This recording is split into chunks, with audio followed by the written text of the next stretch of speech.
सभी दोस्तों को राम राम। चाणक्य नीति यूट्यूब चैनल पर आप सभी का स्वागत है। दोस्तों, एचएससी ने सुप्रीम कोर्ट में अपील दायर कर दी। बहुत ही बुरी खबर है भाई।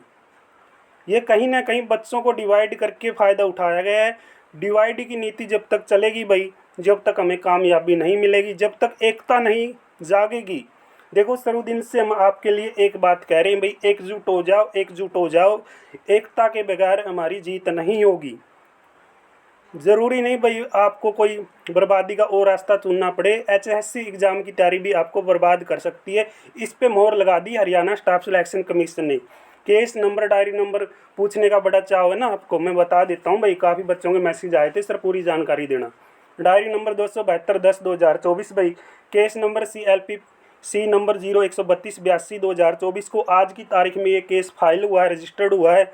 तो इसमें पेटिशनर नेम देख लो भाई, हरियाणा स्टाफ सिलेक्शन कमीशन से। में कौन इसको रिस्पॉन्स कर रहा भाई? वरुण भारद्वाज। स्टेटस इसमें फ़िलहाल पेंडिंग है भाई, क्योंकि आज की तारीख में ये अपील दायर की गई है।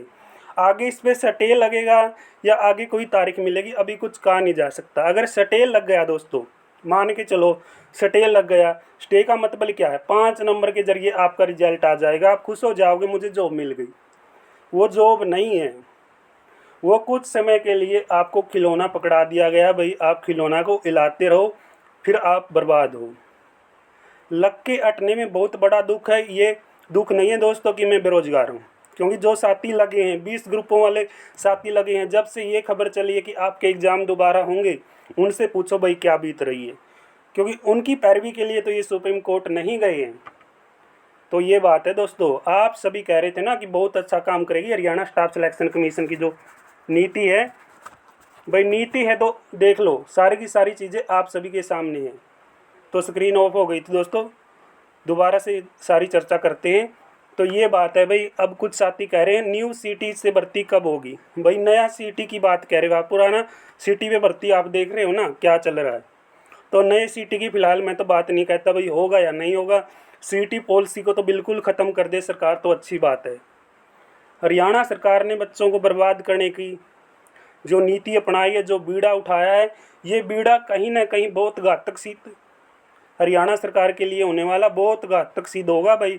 आप देख लेना, क्योंकि सरकार एक अपना दावा चल रही है कि हम अच्छा कर रहे हैं, और सबको पता भाई क्या अच्छा हो रहा है।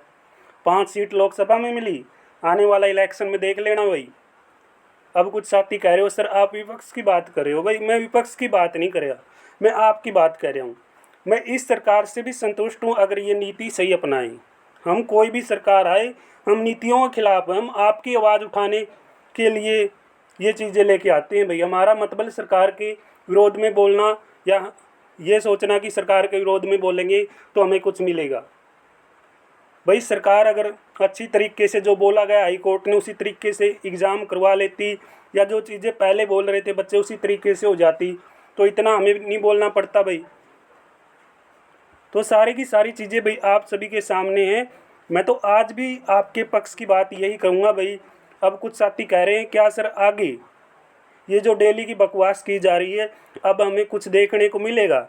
अब 5 नंबर वालों को अंधभक्त बोला जा रहा है भाई। वो अंधभक्त नहीं है, वो सरकार की पॉलिसी के, जो सरकार ने पॉलिसी बनाई है उसका शिकार हो चुके हैं 5 नंबर वाले। भाई सरकार पहले भी तो 2014 से पहले या 2019 से पहले जो भर्तियां होती थी वो सारी अच्छी हुई हैं, आप सभी को पता है। तो आज क्या कर दिया, ये फैमिली आईडी आज सुधार कर रहे हैं, स्वयं सुधार कर रहे हैं ना।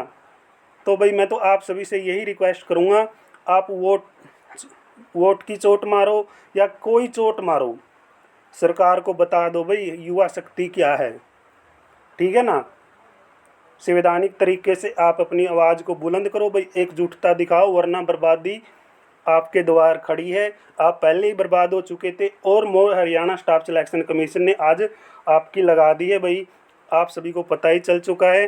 तो और ज़्यादा बोलने पे, आप चीज़ें जो हमसे पूछते हैं वो चीज़ें डिस्कस करने से भाई कहीं ना कहीं एक थोड़ी सी भावना ये जगती है कि बच्चे चलो 20 में से 10 समझे, 5 समझे। हमारा प्रयास है आपको समझाना। अब आप समझो या ना समझो, उस पर भाई आप पे डिपेंड करता है क्योंकि हम तो चाहते भाई सीटी क्वालिफाई होना चाहिए था। अब कुछ साथी कह रहे सीटी क्वालिफाई नहीं होना चाहिए था। भाई क्यों नहीं होना चाहिए था, मेरे को बताओ। सीटी क्वालिफाई होना चाहिए था। कितने बच्चे सीटी क्वालिफाई के पक्ष में? भाई जो साथी सीटी क्वालिफाई के पक्ष में है ना, कमेंट करके बता दो कि सीटी क्वालिफाई होना चाहिए था या नहीं होना चाहिए था। देखो भाई आपको पता लग जाएगा। 10,000 प्लस सब्सक्राइबर हैं सीटी क्वालिफाई वाले।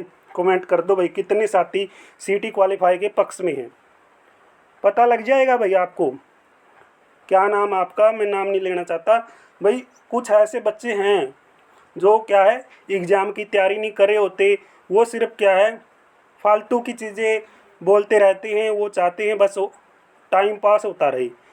भाई हरियाणा स्टाफ सिलेक्शन कमीशन ने बिल्कुल मोहर लगा दी है बच्चों को बर्बाद करने की, बच्चों के भविष्य की इनको फिक्र नहीं है।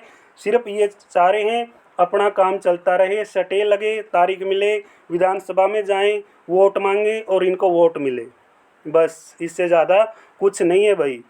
तो मैं आप सभी से रिक्वेस्ट करूँगा भाई, प्लीज़ दोस्तों आप अब भी एकजुट हो जाइए। सीटी क्वालिफाई ओनली ग्रुप बना हुआ है, नीचे मैं लिंक भी दे दूंगा। आप टेलीग्राम पे भी सर्च कर लो, अपना टेलीग्राम ने भी ज्वाइन कर लो। सारी की सारी चीज़ें यार आगे की अपडेट पाते रहो, क्योंकि 2-2.5 महीने बचते हैं। अगर हरियाणा में आपको कुछ पॉजिटिव चीज़ें चाहिए तो अब एकजुटता दिखा लो, वरना आपकी 2029 की आप तैयारी कर लो भाई हरियाणा में जॉब की। फ़िलहाल आपको कोई जॉब के चांस नहीं मिलेंगे। जिस तरीके से हरियाणा स्टाफ सिलेक्शन कमीशन 9.5 साल से सीटी पॉलिसी जब से लेके आए, किसमें आपको पता ही है क्या चीज़ें चलती आई है, वही चीज़ें आगे साल भर 1.5 साल 2-3 साल आपको देखने को मिलेगी। नई सरकार का भी गठन होगा, वो भी कुछ समय आपका लेगी, आप सभी को पता है। लास्ट की 2-2.5 साल में आपका काम शुरू होता है भर्तियों पे। तो दोस्तों मैं आज ही कहता हूँ, अगर आपने जॉब लेनी है तो भाई ये विचारधारा छोड़नी होगी, सर वहाँ पे जाके क्या मिलेगा, पिछले दिनों से हम जा रहे हैं, सर हमें ट्वीट करके क्या मिलेगा। ये धारणा बदल दो भाई, यही तो धारणा है। अगर आप अपना रोष प्रकट करते रहोगे, ये चीज़ें दिखाते रहोगे, सरकार को पता तो लगेगा कि आने वाला समय आपके लिए क्या है। भाई इंटरनल सर्वे यही तो होता है ना। खट्टर क्यों बदला गया? क्योंकि पता था भाई दरांतल पे क्या हो चुका है। सैनी साहब लाए गए हैं भाई, उसी का मुखौटा है सैनी साहब, बिल्कुल मैं तो यही कह रहा हूँ, उसी का मुखौटा है। सिर्फ नाम के मुख्यमंत्री बदल गए हैं, काम वही कर रहे हैं। तो दोस्तों ये चीज़ें हमें नहीं कहनी चाहिए, लेकिन कहना पड़ रहा है आज बच्चों की पीड़ा को देखते हुए। क्योंकि आज की जो पॉलिसी है हरियाणा सीटी क्वालिफाई की थी भाई, और आज भी हमारी मांग की सीटी क्वालिफाई होना चाहिए था। जब सीटी क्वालिफाई हो जाएगा तो भाई हम सब खुश होंगे, और हमारी मांग भी यही कि सीटी क्वालिफाई करके भाई सभी बच्चों को एग्ज़ाम में बैठने का मौका दे दो। और जो आगे की भाई कार्रवाई रहेगी कोर्ट की या जो हाई कोर्ट की, जो भी चीज़ें अपडेट आती रहेंगी वो आपके अपने यूट्यूब चैनल पे मिलती रहेंगी। आप सीटी क्वालिफाई ओनली ग्रुप ज्वाइन कर लो, जो भी आपकी अपडेट आएगी भाई आपको बताते रहेंगे। फिलहाल हम सब के लिए एक बुरी खबर है कि Haryana staff selection commission supreme court पहुँच गया है। तो दोस्तों मिलेंगे नेक्स्ट जानकारी के साथ नेक्स्ट वीडियो में, तब तक आप सभी का बहुत बहुत धन्यवाद। जय हिंद, जय भारत।